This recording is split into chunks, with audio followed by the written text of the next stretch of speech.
Thank you for joining us on the Family First Life Health and Wealth podcast. Please like us on all of our platforms at Family First Life Health and Wealth. I hope this information helps you grow and learn. Please share this with everybody you know, all your friends, all your family. We're hiring all across the country. Be well.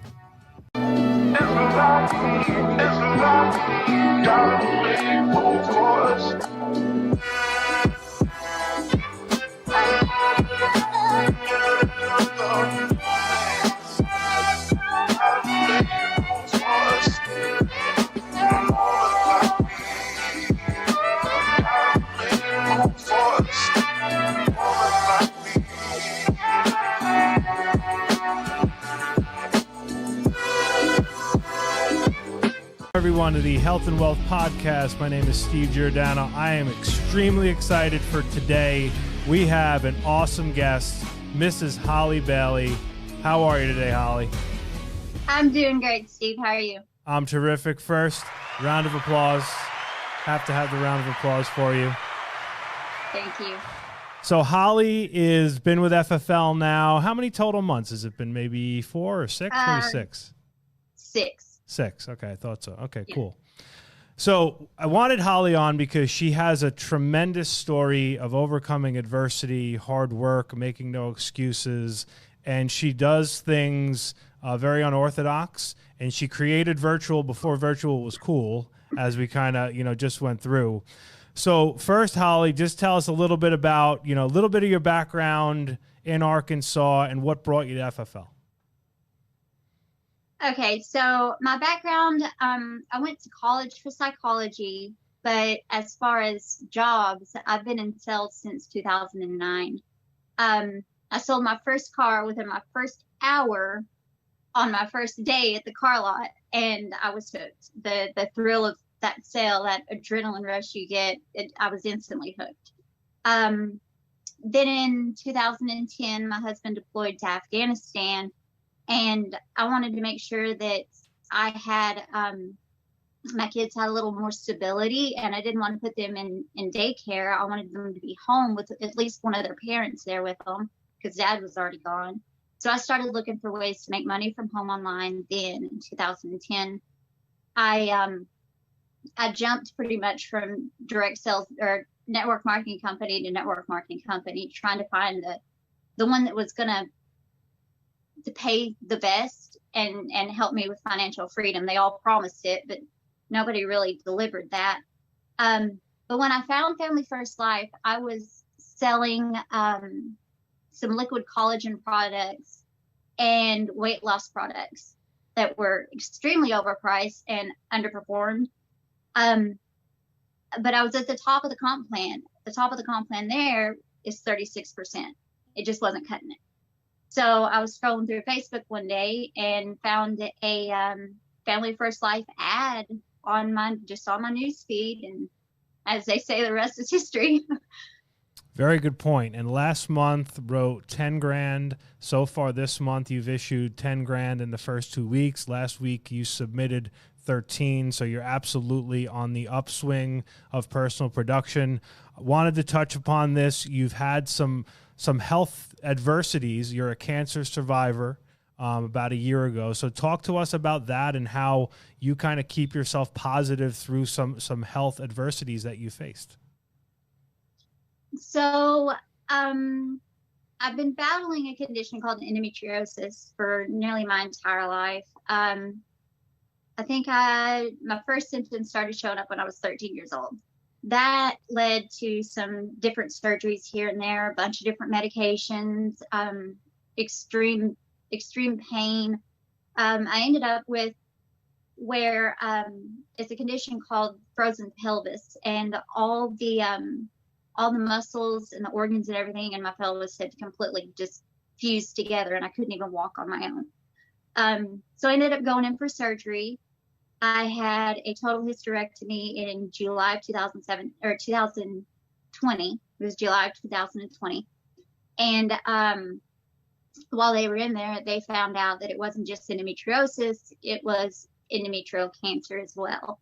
They took out about 2 pounds of endometrial cancer and all the lymph nodes from my belly button down. So that way, I mean, it was really tough. It was really hard. I was bedridden for what felt like 3 years. But I was able to get past it. I was able to stay positive, just because the fact that, you know, God is everything to me. He's like a major thing in my life. And, you know, the Bible says what Satan uses for evil, God can use for good. So I just decided to not let that define me. It's a condition. It doesn't define who I am. And I can either buckle under the pressure, or I can thrive because of it. And that's what I chose. I chose to thrive. And the big thing is, you can be scared. Boy, was I scared. And I'm scared now. They said that I have kidney disease, and that it's either early stages of kidney failure or it's heading that direction right now. And I'm scared. But the thing about fear is a feeling, right? We can't control our feelings, but we can control our thoughts and our actions. And when you control your thoughts and your actions, fear turns into this bleak memory that you don't even, it's not really even talking much in your life anymore, because you're putting too much thought and action into what you need to do to control what you can. And my family's right there with me. They're my husband for sure. He's constantly, you've got this, you can do this. And my 6-year-old son, he came to me yesterday and he's like, Mommy, I'm so proud of you. And that's really what that keeps me, that drives me is, well, one of my love languages is words of affirmation, and hearing them praise me like that just gets me. And that's what motivates me and keeps me positive. I love the aura that you have about you, because even with adversity, you are so insanely positive. I remember last week you're texting me, and you had just done 13 grand and you're working hard, and you said something along the lines of, I'm not going to let my family down. I got to do this for them. And as you're telling me this, I remember, I think I had a no-show at the time when I got the text. And I'm like saying to myself, why would I ever be annoyed right now about anything? When you're sitting there dealing with what you're dealing with, and still writing and still working hard and not making excuses and not complaining. So I love the message that you bring just to everybody in our group and just the company in general. Well, we all have our days where we're down. We all have our days where things could be going better. But, you know, just because my problems are medical and most people perceive them as worse doesn't mean my problems are any worse than anybody else's. It's just how we all deal with them.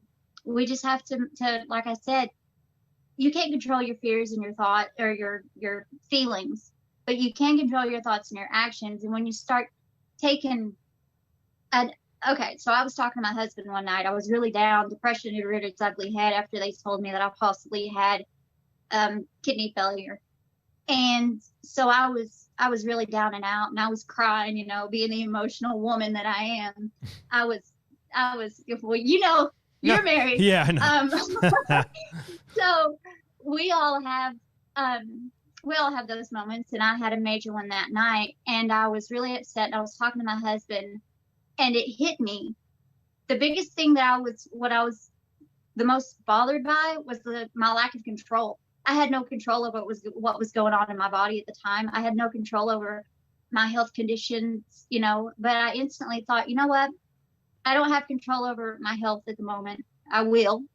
I don't have control over my feelings, but I do have control over these thoughts, these what ifs. And what ifs don't serve you unless they're, what if everything works out? That's the only what if that serves you. And if you're listening to the other what ifs, stop them in their tracks and say, no, wait a second. What if it works out? What if they do answer the phone? What if I do get that sale? What if they don't kick me off the porch when I knock on the door? You know, we have to change our train of thought and just stay positive. It is really all about mindset. It really is. I love that. I 100% agree. I think your mind really controls everything. So now we talked a lot prior to doing this call about kind of your process with the phones, and you're doing basically everything virtually now. We came out with the platform, probably about 3-4 months ago.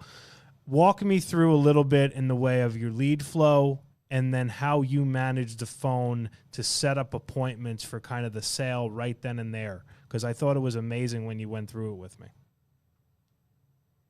Yeah. So, like we said earlier, I was doing virtual before virtual was cool. Like my background has been direct sales and network marketing. So it was always, when somebody talked to you, you closed the sale right there. You always assumed the sale. And so that's what I brought into my script that I wrote before the virtual platform came out and everything. But my lead flow has been mostly the mailers for final expense and mortgage protection. That's what I started right around my city, or right around my my county, and then moved out. And now let's see, last Thursday, I had a lady in Texarkana, Arkansas I spoke to, which is the furthest away from me you can get without getting into Texas. So that's where I've been working with my leads, is doing the final expense and mortgage protection mailers. I've been spending about I buy them 2 times a week, and I've been spending about $500 each time I buy them. Okay, so $1,000 a week, and then you're dialing the traditional schedule, the Monday, Thursday, or how do you kind of manage that? Actually, because I do all virtual, because of my health conditions, currently being on bed rest for the past 6 weeks, it's been strictly bed rest.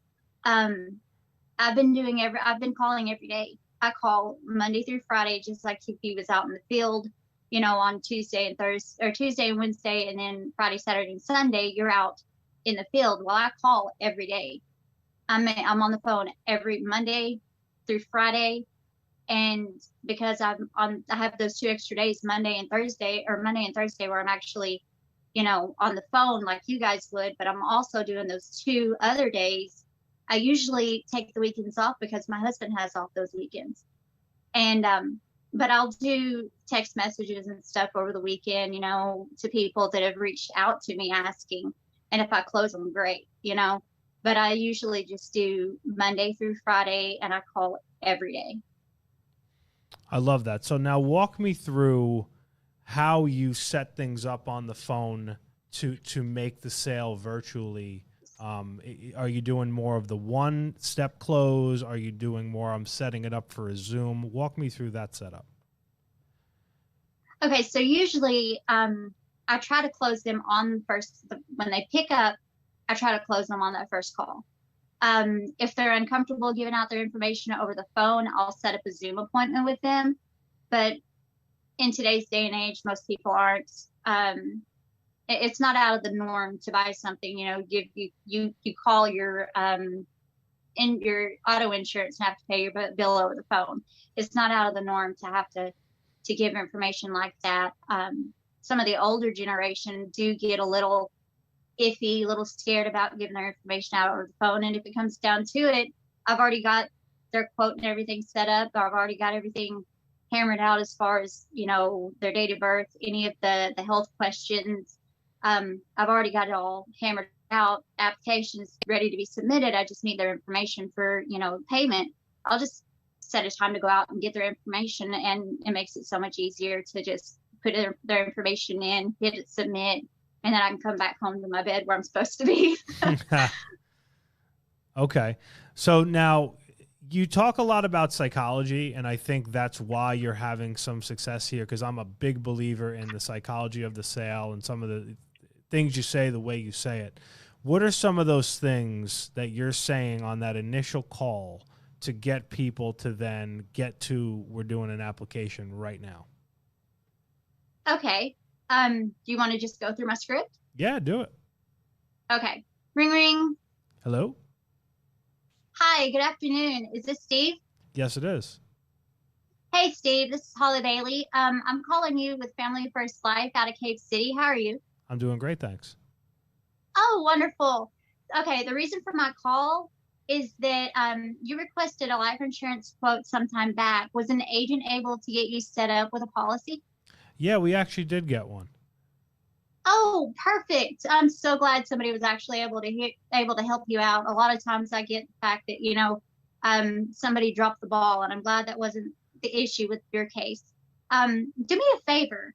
Grab your policy real quick so I can get the info into the system so you stop getting these kind of calls. Oh, yeah, that'd be great. I get so many calls. Yeah, I'll go get that. All right, here, I got it right in front of me. Okay. Okay, so what's the carrier you're with?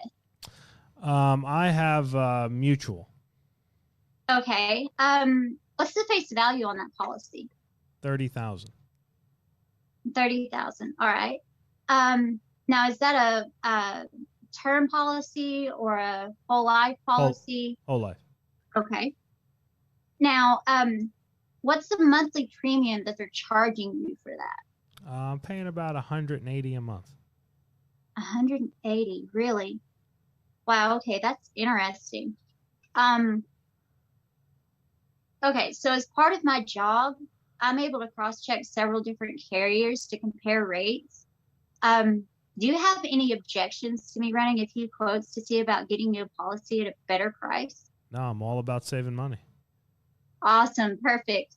Okay, so I just have a few questions for you to see what we can get you qualified for. Sound fair? Fair.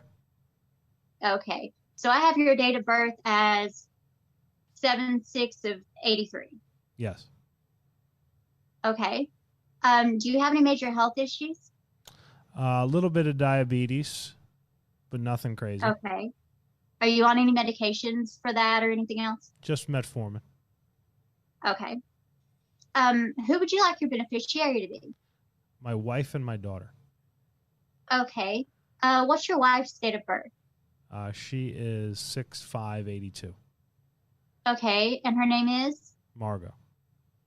Okay. And what is your son's name? Dominic. And what's his date of birth? He's 10/14/2015. Okay, perfect. So what I'm going to do now is run a few quotes to see how much more money we can get for you and beat what Mutual's charging you. Okay. Does that make sense? That does. Okay, great. And at this point, I'll just run through a couple different quotes, just like you would in home. I'd present them. I usually do 3.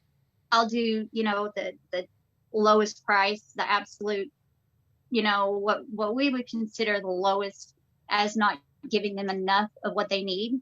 And then I'll do like a medium where I think is what they need, considering their backgrounds. I'll go through the financial inventory sheet and then run the quotes, and then I'll present it just like I do at home. I usually do 3, a really, really expensive one that they're usually not going to go for. Yeah. And then I'll do a mid-range one, and then do a one that's not really the best. And I'll go over the value of the 3, which one I think they need to choose, which is usually the medium one, the middle one. And they usually go for that one because I'm not selling it. I'm presenting the value of it. And then I'll just go in, and when they choose, whichever one they choose, that's when I ask for the sale. And I always assume the sale at this point. I'll say, okay, so there's 2 ways we can get this policy set up. Your first option is to make your first payment today, or you can choose to have it paid on the same day as the rest of your bills. Which one would you choose? I'd go today. Okay, perfect. And then I just take their payment info right then and there. I don't give them any time to think. I just go right into it, because honestly, when they have time to think, that's when they start talking themselves out of it, right? Yes. You don't want to give them time to think. You want to, and I hate to say it this way, but you want to think for them. You want to educate them. You want to tell them what they're doing, and you want to give them the value of the policy. But if they're doing too much thinking, they're talking themselves out of it. Right. So you're the expert. You're the expert in what you're talking about. So you know what's best for them. And what we do is we give them what they need, not what we would make the most money on, but what they need. And they usually completely accept the fact and understand, and they're really appreciative at that point. Yeah, I love that. Do you ever do, like, let's say probably more mortgage protection, Zoom appointments where, like, obviously they can't do it right then and there when you called them, and you'll do a Zoom with a husband and wife? Yeah, I've done that. It was let's see, they was in their late 50s. It was a husband and wife. And this one in particular, she was really there's no way I'm giving this out over the phone. There's absolutely no way. And I was like, that's all right, ma'am. I get that a lot. It's completely understandable, especially in today's day and age of people, fraud and scamming on the phone from, all these different call centers around the world. I completely understand that. So why don't we do this? So that you can see I'm a real person, that I have a real, a real job. This is a real thing. Let's set up an appointment for a Zoom call so that you guys can see my face, put, and understand that this is a real thing. And I really am trying to help you protect your son and your daughter-in-law and your 3 grandbabies. And that's usually how I set the Zoom appointments if they're uncomfortable giving their information over the phone. See, I love a lot of the things you do in the way of psychology because, like, it's just you say, first of all, your emotion is perfect. Like me, I get annoyed, so I'm learning from you because you keep your emotions in check and you take the objections with the way they're supposed to be taken, and then you throw little things in there like we're going to protect your kids, grandbabies, blah, blah, blah. And that's what brings them down that notch. Oh, so yeah. I love that. Yeah, by the end, she was, thank you, honey. I'm so glad you called and we got this took care of. And I was like, you're welcome, ma'am. That's my job. My job is to make sure that if something happens to you, them grandbabies will be okay.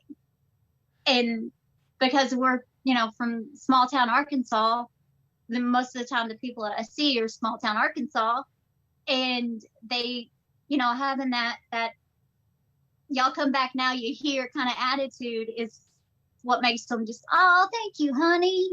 Yeah.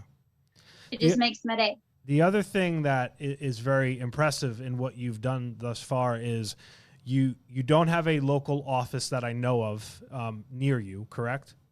No, it's about 3 hours away. Okay, so you've basically kind of went on the videos, the boot camps, the trainings, and watched a lot of stuff and learned, and then have been able to kind of figure it out on your own. So walk me through that. How did your kind of starting point of training look like, and how much stuff do you watch a week to kind of keep learning as you get ramped up here? Well, the first thing was with the courses of getting my license. It was really really about setting in time management, because my kids, I homeschool them, so I had to really really do time management and make sure that I got the classes and stuff done. And then I went straight into the boot camp. I actually had the boot camp done before you texted me and said, hey, do the boot camp. And I had that already done. And then I went straight on YouTube and just started anything that I could find on insurance sales, whether it was Cody Askins or David Duford, some of the guys that were doing it practically, on their own without a home office. Now they're not Family First Life that I know of, but they have the 8%. Cody Askins has that, where he just helps life insurance agents from any carrier, any company. That's what he does. But I do a lot of studying on the psychology of the sale. That's where my passion is, because I do have a previous background in psychology as far as going to school. So, and I love to sell and I love to help people. And so I just started looking at the psychology of the sale, and that's what I stay on. I do every day. I make myself watch at least 5 Family First Life videos. on the trainings on YouTube. I'll just go and at least 5, and I make sure that they're like 45 minutes to an hour long each. So I'll watch a couple in the morning, watch one at noon when I'm eating, and then watch 2 before I go to bed. So I'm always learning more and just gleaning a little bit from here and there from other agents.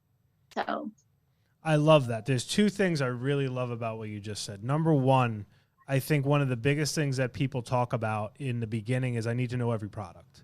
And you did not focus on I need to know every product. Not to say you didn't watch things and learn products, because you did, but you focus on the psychology of selling insurance and the people that we talk to, because the products are honestly irrelevant to that. Because if you have that and you have people that want insurance, you can call a million people to tell you what the product is that you can, and you can read stuff. So I love that component. And then I love the fact that you are, you're investing your time to get better, to make more money. And I can guarantee you every hour that you watch of FFL training, you will make thousands of dollars, not today or tomorrow, but down the road, it's going to come at you like a boomerang. yeah, and I can't wait. But I know that, you know, you don't and another small town thing is you don't harvest your fields the same day you plant it. Yep. You have to give it time to grow. You have to water it. You have to sun and air and all that. And then you have to wait months to be able to harvest. And that's something I do put a lot of what I learn in the videos to immediate use. I usually have a piece of paper and I'll title it the name of the video, and then I'll write at least 5 things from that video that I can put in immediate use. And then I'll incorporate it into my script, or just, you know, on how I talk to people, or a Facebook post on how, you know, different things. I'll immediately incorporate it. But no, it comes back to the fact that you don't harvest your fields the same day you plant it. Sometimes you want it to be there. You think about the end goal. You think about, you know, vision boards and all these things of how you can, you know, this is what I want. I want this mansion, and I want this new Ferrari, and I want, you know, all these things. But you never think about the bridge it takes between where you are, that gap between where you are and the end goal. You've got to also envision that bridge between the gap, so that when it comes to all these hardships and hard things that you're having to do, you know, waking up at 4:30 every morning, you know, missing out on Thanksgiving dinner somewhere because you're home calling on the phone, working, trying to make sure this is happening, while everybody else in your family is celebrating Thanksgiving 5 different times in a week. So it's the hardships, and you get to those hardships, and if you've not envisioned them, you're gonna, I give up. I'm not doing this. You know, you get this, you start negative talking, and you give up. Well, if you envision those hardships, those obstacles, those circumstances that could happen between where you are and that vision board, you will have the mental fortitude to get through those, because you've already thought about it and you already have a plan on how to get out of it. So I guess the end game is the fact that I'm enjoying where I am. I'm enjoying that I'm not where I was, but I know there's a whole lot more to come. Yeah, I wanted to talk about that next. You know, you do a great job on social media, posting what you're doing. You're not shy about it, which is a very impressive thing early on. A lot of people, when they start, they do not want to post stuff. And you have a desire to build a team, right? And build a business. Is that safe to say? Oh, absolutely. Yeah, I have a desire to build my team. Yeah. So in your time now of the posts and social media stuff, are you having people in your social circle, warm market, that are reaching out and saying like, man, like, wow, you just made 13 grand in a week? Like, do you have some people now that are reaching out to you? Oh yeah. Yeah. I had, after I posted that, I had 6 people in my inbox, and 13, because I make everything public when I'm posting about the business. So I had 6 people in my inbox and 13 in the message request asking for information. So I've been, and I've had text messages. I've got 4 people that are going to start class this week. And I actually had a lady this morning message me saying that she had her, and she's from Arkansas, she had her health and life insurance, and she's only been doing the health side of it. and she wanted more information to get into the life side of it too. So I'll be talking to her as soon as we hang up here. That's awesome. And that the things that you're doing are the way that you're going to build. Because one, you're selling, you'll probably do 20 plus K this month, and then we'll post that, promote that. And now you're sharing to people all over the place because of the power of social media, and you're not shy about it. And you're also smart because you not only post your own success, you post other people on the team, other people in FFL, and that's garnering a lot of traction, and it will. Yeah, no, I've not always just been about tooting my own horn. I like to toot other people's too. 100%. And so, it's really honestly, it's a team effort. I mean, we have to help each other, especially in today's day and age. There's so much negative BS out there in the world that we have to, support each other and edify each other as best we can.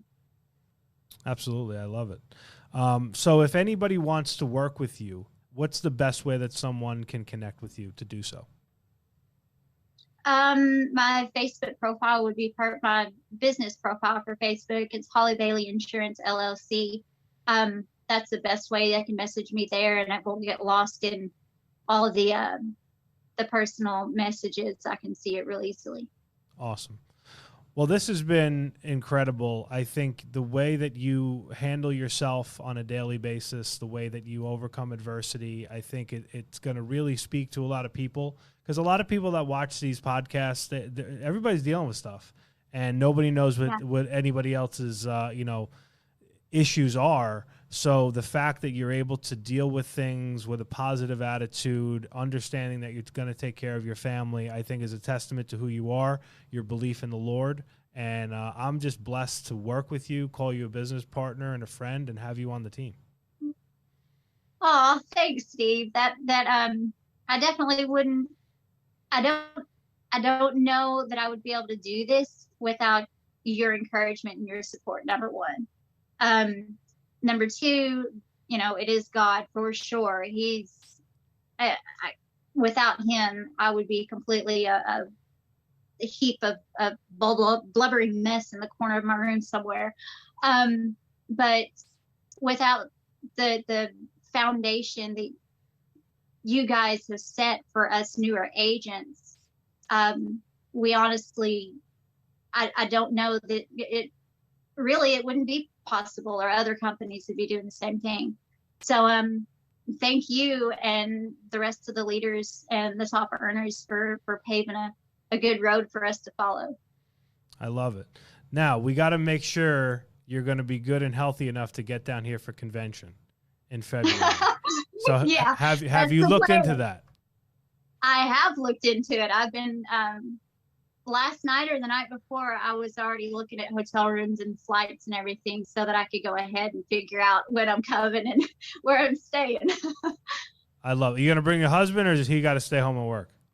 He'll probably have to stay home and work. The first of the year is usually pretty hectic for them because they've got, the police officers have it pretty rough around the holiday season. And then after the first of the year, they're dealing with the paperwork that comes with the holiday season. So, but yeah, he'll probably have to stay home and work. I'd love to be able to bring him, but he'll probably stay home and work, and I'm leaving the kids with him. Oh boy, that'll be I'm gonna use it as a vacation and leave the kids with the husband and come on down there and enjoy myself. Good. Well, I'm looking forward to it. Me and Margot are ready to give you a big hug when you get here. And I think it's going to be an incredible event that's going to take your business to the next level. So I just thank you. I know this was out of your comfort zone, but I think this is really going to help a lot of people. And I just appreciate everything that you're doing. Thank you, Steve. Give Margot and the baby a hug for me. Will do. All right, dear. All right, guys. We'll talk to you next week.